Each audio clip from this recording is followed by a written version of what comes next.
Buenas, profe Mateo por acá, mate para los amigos. Esto es un capítulo más de la base sónica y como era de esperarse, después de hablar de rap, después de analizar raperos, vamos a empezar a hablar también de folclore musical argentino. En esta serie de videos vamos a recorrer un poco la historia del folclore argentino, sus contradicciones, algunos relatos específicos, anécdotas, biografías, etc. Nuestra historia comienza con Isabel Aretz Til. Isabel Aretz, musicóloga que en 1941 recorría los territorios de Tucumán para llegar al ingenio azucarero Santa Ana. Llega al ingenio azucarero Santa Ana con un montón de aparatos para grabar, aparatos costosos y pesados, para poder grabar a los jornaleros y a los trabajadores del ingenio, así como al patrón de estancia. Esas grabaciones, sin fines comerciales, perduran hoy en lo que es el Instituto Nacional de Musicología Carlos Vega, y en su momento esas grabaciones de vidalas, de zambas, de habaneras, resultaron toda una incógnita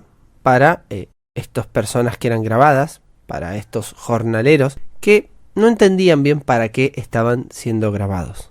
Y esta es la pregunta que nosotros vamos a tratar de responder. En esos mismos años, Carrizo, Juan Alfonso Carrizo, recopilaba coplas y décimas a lo largo y ancho de todo el noroeste argentino, y Augusto Cortázar, primo de Julio Cortázar el escritor, se dedicó a registrar de manera etnográfica y de manera muy detallada, describiendo y analizando y retratando en distintos escritos todos los festivales de la zona de los valles calchaquíes, incluyendo Amaicha, Colalao, Cafayate. La gran pregunta es, ¿por qué hacían esto? ¿De qué formaba parte todo este tipo de prácticas? Lo que estaban haciendo estas personas, de alguna manera, es iniciar la consolidación del gran movimiento del folclore argentino. Y ahora la cuestión es, ¿el folclore argentino reside en esas prácticas de gente, por ejemplo, de Buenos Aires, que viajaba al noroeste argentino para registrar eso que hacían los campesinos y los habitantes de esas regiones? Esta es una de las grandes contradicciones del folclore y del folclore musical argentino en particular, que vamos a tener que tratar de desandar y de comprender,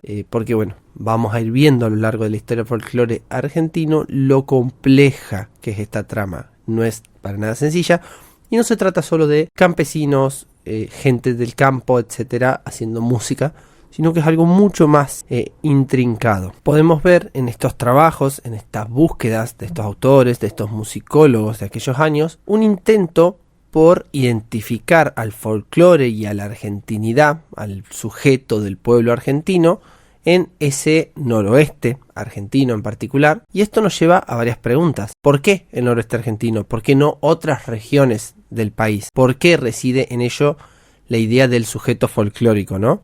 ¿Acaso no resulta curioso que cuando pensamos en el folclore argentino, en el folclore musical argentino, los primeros géneros o especies folclóricas que se nos vienen inmediatamente a la cabeza son precisamente los que corresponden al noroeste argentino? Zambas, vidalas, carnavalitos, chacareras, gatos, o a lo sumo después, en segundo lugar, empezamos a poner chamamés, milongas, son como, según donde vivamos, pero en general, los géneros que se nos vienen a la cabeza cuando pensamos en el folclore musical argentino, ¿no? Y la gran pregunta que vamos a tratar de ir respondiendo en un principio es ¿por qué? ¿Por qué esta región va a representar ese sujeto de la argentinidad, ese sujeto folclórico idealizado? ¿Y en qué consistía ese supuesto espíritu de la argentinidad? Cuando vemos en la literatura folclórica de esa época, podemos ver que generalmente ese espíritu de lo argentino residía justamente en cuestiones tales como el ser católico, el oponerse a la idea del cosmopolitismo propio de la ciudad porteña, la ciudad con el puerto de Buenos Aires, a la reivindicación de una cuestión anti-europea,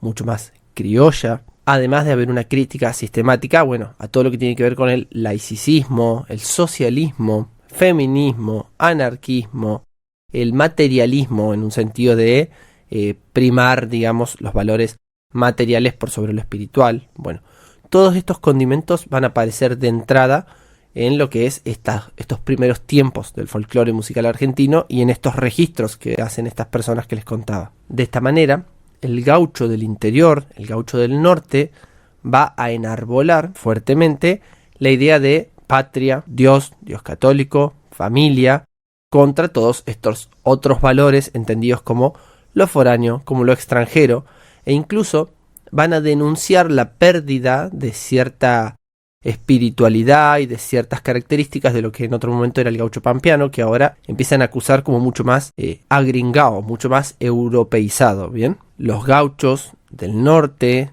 toda esta población campesina y rural del noroeste argentino, se la va a identificar entonces con la idea de una edad de oro en decadencia o con una edad de oro perdida frente justamente a todos estos cambios y estos avances que empezaron a darse a finales del siglo XIX. La gran pregunta es ¿por qué? ¿Cómo se consolidó esa idea? ¿Cómo se consolidó esa imagen de argentinidad y esa imagen del sujeto folclórico? Y acá es donde empezamos con los problemas y con las contradicciones. Resulta que uno de los principales financiadores de lo que vamos a comprender luego como el movimiento del folclore musical argentino y del folclore en general, son las élites azucareras de los ingenios azucareros de Tucumán. Y resulta que sin los intereses económicos y políticos específicos de estos grupos con gran poder de influencia, con una gran capacidad de lobby, este lobby azucarero, el folclore como lo conocemos no hubiese sido posible como tal. Y cuando digo que no hubiese sido posible como tal, me refiero a que hubiese sido probablemente de otra manera, comprenderíamos la idea de folclore argentino de otra manera.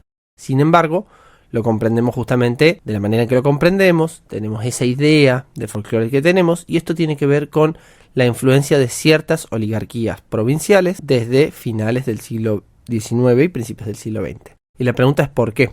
¿Por qué el interés de estas oligarquías provinciales en promover, en financiar y en hacer un lobby para que se produzca bien este gran movimiento intelectual, cultural, artístico, etc.? Y esto tiene que ver con lo siguiente. Resulta que durante el proceso del PAN, el Partido Autonomista Nacional, de Roca, Sarmiento, la generación del 80, que gobernaron hasta el 1916, lo que va a pasar es que ellos van a manejar una economía de corte liberal, pero no de corte liberal ortodoxo, es decir, no son liberales a rajatablas, sino que son heterodoxos, es decir, tenían protección sobre algunos productos en particular. ¿Y cuáles eran esos productos? Bueno, esos productos que eran protegidos para una cuestión de consumo interno van a ser la yerba mate, el algodón, el vino y el azúcar principalmente. Con la llegada de la ley Sáenz Peña, con el voto popular, con lo que fue la recesión vinculada a la Primera Guerra Mundial y con la ruptura de un montón de alianzas interprovinciales dentro del movimiento del PAN, lo que va a pasar es que todos esos aranceles que protegían estos productos van a ser dejados de lado, van a ser abandonados, van a ser derogados y todas estas industrias muy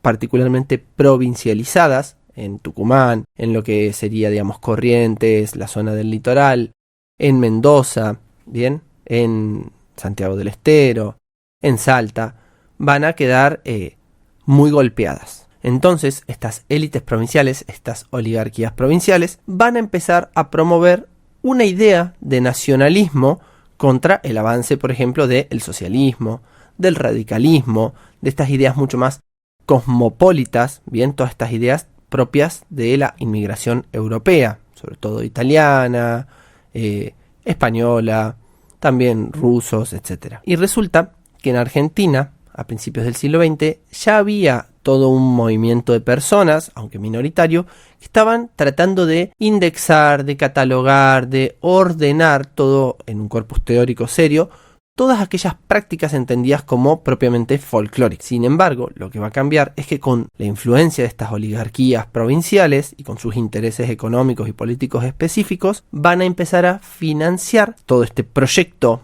de construcción de una idea del folclore argentino, etcétera, con el fin de consolidar una imagen de qué es el verdadero sujeto argentino, en qué reside el espíritu de la argentinidad. Y esto va a afectar de manera trascendental aquello que entendemos como el sujeto del folclore argentino, aquello que entendemos por gaucho, aquello que entendemos por el criollo, aquello que entendemos por justamente el argentino en términos folclóricos. Aquellos sujetos que fueron grabados en esa primera escena que les contaba, que en otro momento eran una especie de curiosidad etnográfica, bien, propia del estudio de la antropología, etcétera, y que en algunos casos podría haber rozado un intento biologicista como de tratar casi como zoológicamente, como si fueran animales que andaban ahí formando parte del paisaje, que había que comprender qué hacían, por qué hacían las músicas que hacían, por qué hacían las cosas que hacían. Más allá de estos primeros intentos, lo que va a empezar a pasar es que esto va a empezar a girar hacia la idea de una construcción de un nacionalismo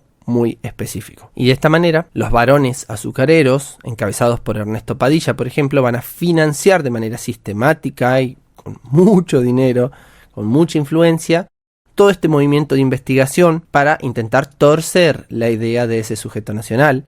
A su vez, por ejemplo, las élites vitivinícolas de Mendoza, en el 1936, van a fundar la fiesta de la vendimia y van a crear un poco como ese estereotipo, ese arquetipo de cómo tienen que ser las fiestas regionales. A su vez, los yerbateros van a tratar de nacionalizar el consumo del mate, que era algo mucho más regional, con el fin justamente de instalar su producto, la yerba mate, como algo propio del sujeto argentino y no algo solamente regional. Bueno, todo este tipo de cuestiones van a tener detrás de fondo intereses, como les decía, políticos y económicos muy específicos. Entonces podemos ver lo contradictorio que es desde su nacimiento el folclore musical argentino, y el folclore argentino en general, no solo musical. ¿En qué sentido contradictorio? Y bueno, si bien el folclore se supone que se trata de esos sujetos del pueblo, de esas prácticas arraigadas en los espacios rurales, en esos espacios donde el campesino expresa ese ser argentino profundo, ¿no? Y sin embargo,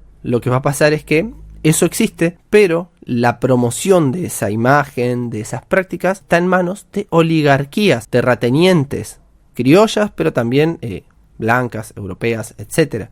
Entonces ahí podemos ver cómo ya en el nacimiento del folclore musical argentino hay un germen puramente contradictorio en sus intenciones, en sus intereses, en la forma en la que está construido, ¿bien? Y así va a ser siempre. Las contradicciones y los conflictos dentro de lo que entendemos como folclore van a continuar décadas posterior y continúan hasta hoy. Por ejemplo, los comunistas van a tratar de apropiarse de la idea del trabajador, van a también a generar un montón de controversias entre lo que es un trabajador urbano y el trabajador rural. Luego también tenemos la apropiación de ese sujeto folclórico por parte de distintos movimientos conservadores católicos. También el peronismo va a tratar de hacer una apropiación de esa idea de argentinidad y de pueblo, y así sucesivamente, hasta llegar incluso hoy en día donde tenemos una apologeta, digamos, de la dictadura militar argentina, la última, la dictadura cívico-militar argentina, como Victoria Villarruel, que en Jesús María es aplaudida y sin embargo es una reivindicadora de un proceso que responde estrictamente al plan Cóndor en Estados Unidos, etc. Entonces, si hay algo de lo que no está exento el folclore argentino, es de conflicto y contradicciones. Para que se den una idea, mientras que, por ejemplo, a principios del siglo XX, Chazarreta impulsaba la idea del circo criollo y llevaba todo tipo de prácticas folclóricas como transplantadas desde la Puna, desde los llanurales de Santiago del Estero, desde Tucumán, desde los valles calchaquíes, hacia todo el país, a través de ese circo criollo en el que montaban todos los distintos espectáculos folclóricos. Mientras esto sucedía, por otro lado, teníamos al Gaucho Ochoa, bien, un locutor radiofónico muy importante, que en el programa del Gaucho Ochoa promocionaba Jabones El Gaucho. Y resulta que Jabones El Gaucho eran de la propiedad de la marca Swift, la marca internacional de carne, que es hoy en día todavía una de las multinacionales más grandes del mundo. O sea, fíjense a qué nivel puede llegar las controversias dentro de lo que entendemos como folclore, ¿no? Ni hablar en particular de el interés que despertó también en los sellos radiofónicos, en los sellos discográficos, ¿no? La cuestión de la música folclórica y la posibilidad de explotar esas músicas y esas prácticas, de distribuir esas músicas, de grabarlas, distribuirlas y de mercantilizarlas, bien, de la misma manera que contaba lo del Gaucho Ochoa, ¿no? Que tiene que ver con la mercantilización y la fetichización de la figura del gaucho, ¿no? Pero, más allá de todo, todas estas contradicciones, todos estos conflictos, todos estos problemas, todas estas cuestiones que parecen como ir en direcciones tan contrarias, todo lo contrario de sepultar al folclore, lo que hicieron fue darle vida, porque de alguna u otra manera estaban alimentando y dándole energía al movimiento desde distintos lugares. Obviamente, aquí tendremos que hacer todo el trabajo histórico y todo el trabajo fino de ir viendo de qué se trata cada cosa, de dónde viene cada cosa y todas las asperezas y todas las dificultades que representa cada uno de estos fenómenos. pese a las distintas tendencias, a estas distintas vertientes que va a tomar el folclore, sus distintas dimensiones, tanto la cuestión educativa y académica, tengamos en cuenta que el folclore va a entrar en las escuelas, pero también va a entrar en las distintas academias, en los conservatorios, en las universidades, en los estudios formales, también la dimensión artística, es decir, la propia práctica artística, folclórica, etcétera, y también la cuestión asociativa de las distintas asociaciones que organizan peñas, círculos de discusión folclórica, festivales, etcétera. Estas tres dimensiones que podemos identificar como parte del folclore van a coincidir en algo. El sujeto del folclore argentino, el sujeto de la argentinidad, es el campesino pobre de las campañas criollas. Pero, y acá aparece la mayor de las contradicciones, ese sujeto campesino pobre de las campañas criollas, resulta que, aunque es evocado, fetichizado, retratado, pintado, alrededor del cual se hace poesía, alrededor del cual se canta, resulta que es el sujeto más postergado dentro del movimiento folclórico. Y resulta que las voces que más resuenan, las voces que más potencia tienen, van a ser las voces de sujetos de las ciudades, de personas que justamente no eran ese campesino criollo empobrecido. Y aquí vamos a dejar por hoy. Luego vamos a continuar resolviendo esta incógnita y haciendo este recorrido histórico para tratar de comprender por qué pasó eso, cómo pasó eso. Bien, bueno, esto fue por hoy un capítulo así muy breve de introducción a la historia del folclore musical argentino. Mi nombre es Mateo Guzmán, profe Mate para los amigos, y esto fue un capítulo de La Base Sónica. Saludos.